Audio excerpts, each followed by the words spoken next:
Praveen Damodar channel వీక్షకులకు స్వాగతం. అసలు గురుబలం ఎవరికి, ఏ రాశుల వారి తలరాత మారనుంది? నిజంగా గురుబలంతో వీరి జీవితాలు మారుతున్నాయా? కర్కాటక రాశిలో గురువు ప్రవేశిస్తున్నాడు కాబట్టి ఎంతమంది జీవితాల్లో వెలుగు నింపబోతున్నాడు? ఈ సంవత్సరం జూన్ 2వ తేదీ తర్వాత గురుగ్రహ ప్రభావ కారణంగా కొన్ని రాశుల జీవితాల్లో అద్భుతమైన మార్పులు చోటు చేసుకోబోతున్నాయా? జ్యోతిష శాస్త్రంలో గురుగ్రహాన్ని దేవగురువుగా జ్ఞానం, సంపద, వివాహం, సంతానం, అదృష్టానికి కారకుడుగా భావిస్తారు. అయితే జూన్ 2 తర్వాత గురుబలం ఏ రాశులకు కలుగుతుంది? ఎవరి జీవితంలో ధనయోగం ప్రారంభం కానుంది? ఉద్యోగం, వ్యాపారం, వివాహం, విదేశీ అవకాశాలు ఎవరికి అనుకూలంగా ఉంటాయి? ఈ వీడియో ద్వారా ఆ రాశులు ఏంటి, గురువు కలిగించే ఆ ప్రభావాన్ని సంపూర్ణంగా విశ్లేషించబోతున్నాం.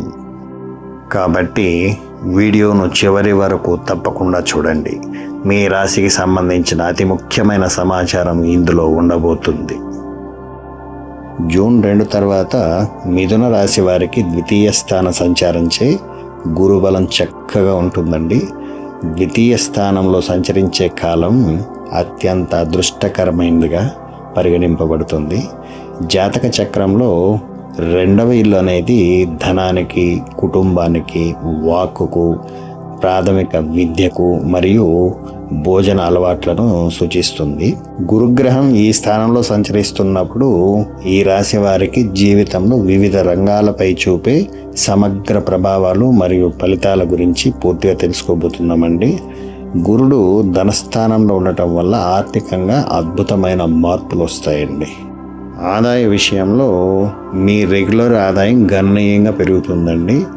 ఉద్యోగులకు జీతాల పెంపు, వ్యాపారులకు ఊహించని లాభాలు, అనేక రకాలైన మార్గాల్లో ధనం అనేది మీ చేతికి అందేటువంటి అవకాశాలు ఉంటుంది. అలాగే కొత్త ఆదాయ మార్గాలు అంటే ఇంతవరకు మీరు ఊహించినటువంటి మార్గాల నుంచి కూడా ఆదాయాన్ని చేతికి పొందే అవకాశం ఉంది. కేవలం ఒకే వనరు కాకుండా సైడ్ బిజినెస్ లేదా పెట్టుబడుల ద్వారా అదనపు ఆదాయం కూడా లభించే అవకాశాలు ఉందండి. అలాగే స్థిరాస్తులు, భూములు, ఇల్లు లేదా చరాస్తులైనటువంటి బంగారము, వెండి, వాహనాలు ఇలాంటివి కొనుగోలు చేయడానికి ఇది అత్యంత అనుకూలమైన సమయం అండి. పాత బాకీల వసూళ్ళు, దీర్ఘకాలంగా నిలిచిపోయినటువంటి డబ్బు, రావాల్సిన ఎన్నో బకాయిలు కూడా ఈ కాలంలో చేతికైతే అందుతుంది. అలాగే 2వ ఇల్లు కుటుంబ వృద్ధిని కూడా సూచిస్తుందండి. ఈ గురుగ్రహ సంచారం వలన కుటుంబంలో శుభ పరిణామాలు చోటు చేసుకుంటుంది. అవివాహితులకు వివాహం కావడం లేదా వివాహిత దంపతులకు సంతానం కలగడం ద్వారా కుటుంబంలోకి మరో కొత్త సభ్యులు వస్తారండి. సఖ్యత విషయానికి వస్తే కుటుంబ సభ్యుల మధ్య ఉన్నటువంటి పాత గొడవలు, మనస్పర్ధలు తొలగిపోయి ఐక్యత అయితే పెరుగుతుంది. ఇంట్లో శుభకార్యాలు, పెళ్ళిళ్ళు, గృహప్రవేశాలు లేదా సత్యనారాయణ వ్రతాలు వంటి మంగళకరమైన కార్యక్రమాలు నిరంతరం జరుగుతూ ఉంటుందండి. బంధువుల మధ్య చాలా వరకు సఖ్యత ఏర్పడుతుంది, వారి మద్దతు లభిస్తుంది. సమాజంలో మరియు బంధువర్గంలో మీ కుటుంబ గౌరవ ప్రతిష్టలు అమాంతం పెరుగుతాయండి. అలాగే గురుగ్రహం జ్ఞానానికి కారకుడు కావటం చేత 2వ ఇంట ఆయన ప్రభావం వల్ల మీ మాట తీరు మారుతుంది. ఆకర్షణీయమైన సంభాషణ మీలో ఉంటుంది. మీ మాటల్లో గాంభీర్యం, సత్యం మరియు స్పష్టత పెరుగుతాయి. మీ మాటలతో ఎదుటి వారిని సులభంగా ఆకట్టుకోగలుగుతారు. సలహాదారులుగా గుర్తింపు ఖచ్చితంగా లభిస్తుంది. సమాజంలో లేదా ఆఫీస్లో కూడా మీ సలహాలకు, సూచనలకు విపరీతమైన డిమాండ్ ఉంటుందండి. మిమ్మల్ని ఒక మార్గదర్శిగా చూస్తారు. విద్యార్థులకు, ముఖ్యంగా కామర్స్, ఫైనాన్స్, లా చదివే వారికి జ్ఞాపక శక్తి పెరిగి పరీక్షల్లో ఉత్తమ ఫలితాలు అయితే సాధిస్తారు.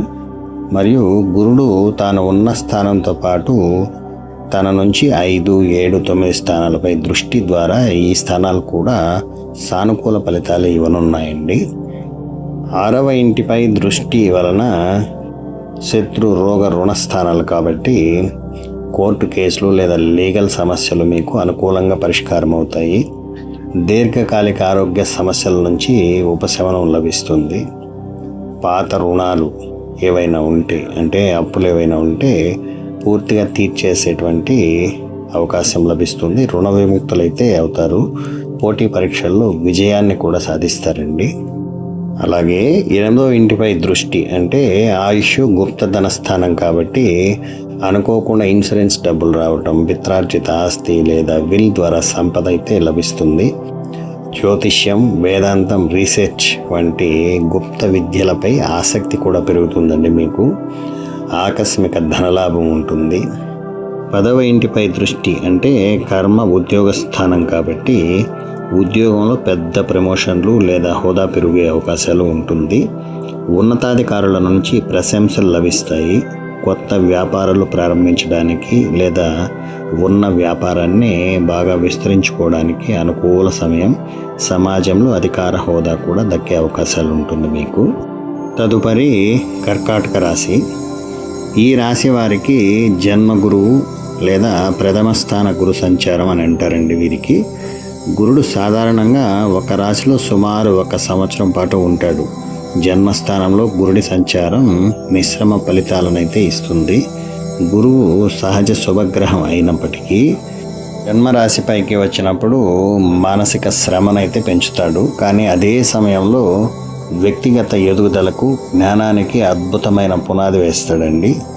ఆధ్యాత్మిక చింతన లగ్నంలో గురువు ఉండటం వల్ల భగవద్భక్తి పెరిగే అవకాశం, ధార్మిక కార్యక్రమాల పట్ల ఆసక్తి పెరుగుతాయి. యోగా, ధ్యానం వంటి వాటి వైపు మనసు మలుతుంది. అలాగే మీ ఆలోచనల్లో సత్యం, ధర్మం పెరుగుతాయి. సమాజంలో మంచి వ్యక్తిగా గుర్తింపు తెచ్చుకోవాలనే తపన పెరుగుతుంది. అతి విశ్వాసం అంటే ఓవర్ కాన్ఫిడెన్స్ వల్ల గురువు విస్తరణకు కారకుడు కాబట్టి కొన్నిసార్లు మీ సామర్థ్యానికి మించి నిర్ణయాలు తీసుకునేలా చేస్తాడు. దీనివల్ల ఇబ్బందులు రావచ్చు కాబట్టి జాగ్రత్త అవసరం. నిర్ణయాలలో తడబాటు, మానసికంగా కొంత గందరగోళం లేదా ఒత్తిడి ఉంటుంది. సరి అయిన సమయంలో సరి అయిన నిర్ణయం తీసుకోవడం కొంచెం కష్టంగా అనిపించవచ్చు. అలాగే బరువు పెరగడం కూడా ఉంటుందండి. గురుగ్రహం స్థూలత్వానికి కారకుడు. జన్మస్థానంలో గురువు ఉన్నప్పుడు శరీరంలో కొవ్వు శాతం పెరగడం, బరువు పెరగడం లేదా స్థూలకాయం వంటి సమస్యలు వచ్చే అవకాశాలు ఉంటాయి. కాబట్టి ఆహార నియంత్రణ ఖచ్చితంగా పాటించాలండి. తీపి పదార్థాలు, జిడ్డు పదార్థాల పట్ల ఆసక్తి పెరుగుతుంది మీకు. అంటే కాలేయ సంబంధిత సమస్యలు లేదా జీర్ణక్రియ లోపాలు రాకుండా చూసుకోవడం కూడా అవసరమేనండి. కాబట్టి ఆహార విషయంలో ఒక నియమం, ఒక పద్ధతి పాటించాలి. ఎంతో కొంత వ్యాయామం తప్పకపోవచ్చండి. అలాగే స్థానచలనం కూడా ఉంటుందండి. ఉద్యోగంలో అనుకోని మార్పులు, వేరే ప్రాంతానికి బదిలీ కావడం లేదా బాధ్యతలు పెరగడం వంటివి జరుగుతాయి. అధిక శ్రమ అంటే మీరు చేసే పనికి తగ్గ గుర్తింపు వెంటనే లభించకపోవచ్చండి. వ్యాపారస్తులు పెట్టుబడులు పెట్టేటప్పుడు అనుభవజ్ఞుల సలహాలు ఖచ్చితంగా తీసుకోవడం మంచిది. మీ ఆదాయం సాధారణంగా ఉన్నప్పటికీ ముఖ్యమైన పనులకు, ప్రయాణాల విషయాల్లో, కుటుంబ అవసరాల కోసం ఖర్చులైతే అధికంగా చేస్తారు. జన్మస్థానంలో ఉన్న గురువు తన ప్రత్యేక దృష్టిల ద్వారా 5, 7, 9 ఇళ్లను చూస్తాడు. జ్యోతిష్యంలో గురుడు ఉన్న స్థానం కంటే చూసే స్థానాలకే చాలా వరకు శుభత్వం ఎక్కువగా ఉంటుందండి. కాబట్టి ఈ దృష్టిల వల్ల అద్భుతమైన ఆదాయం ఉంటుంది, లాభాలు ఉంటాయి. 5వ ఇంటిపై దృష్టి వల్ల అంటే ఇది సంతానం, బుద్ధి స్థానం కాబట్టి సంతాన ప్రాప్తి కోసం ఎదురు చూస్తున్న వారికి శుభవార్తలైతే వింటారు. పిల్లల చదువు, ప్రగతి సంతోషాన్ని ఇస్తాయి. షేర్ మార్కెట్ లేదా లాటరీల వంటి వాటిలో ఊహాజనిత లాభాలు ఖచ్చితంగా ఉంటాయండి. గెయిన్ అయ్యేటువంటి అవకాశాలే ఉన్నాయి. విద్యా విషయంలో విజయం ఖచ్చితంగా వరిస్తుందండి. 7వ ఇంటిపై దృష్టి అంటే కలత్ర భాగస్వామ్య స్థానం కాబట్టి 7వ ఇల్లు అవివాహితులకు పెళ్లి సంబంధాలు కుదురుతాయి. వివాహ ప్రయత్నాలు విజయవంతం అవుతాయి. వైవాహిక జీవితంలో ఉన్న మనస్పర్ధలు అలా తొలగిపోతాయి. భాగస్వామితో సఖ్యత పెరుగుతుంది. దీంతోపాటు వ్యాపార భాగస్వామ్యులతో అలాగే తత్సంబంధిత వ్యక్తులతో మంచి సంబంధాలు మెరుగుపడతాయండి. దీంతో పాటు 9వ ఇంటిపై దృష్టి అంటే భాగ్య పితృస్థానం కాబట్టి ఆ దృష్టి వల్ల అదృష్టం మిమ్మల్ని వరించి తీరుతుంది. పిత్రార్జిత ఆస్తి కలిసి వస్తుంది. తండ్రితో సత్సంబంధాలు మెరుగుపడతాయి. లాంగ్ డిస్టెన్స్ ట్రావెల్స్ లేదా విదేశీ ప్రయాణాలు చేయాలనుకునే వారి కళ ఖచ్చితంగా ఈడేరుతుందండి. ఉన్నత విద్య కోసం విదేశాలకు వెళ్ళే అవకాశం కూడా లభిస్తుంది. జన్మగురు కారణంగా పాటించాల్సినటువంటి నియమాలు, పరిహారాలు కూడా ఉన్నాయండి. అహంకారాన్ని వదిలేయాలి.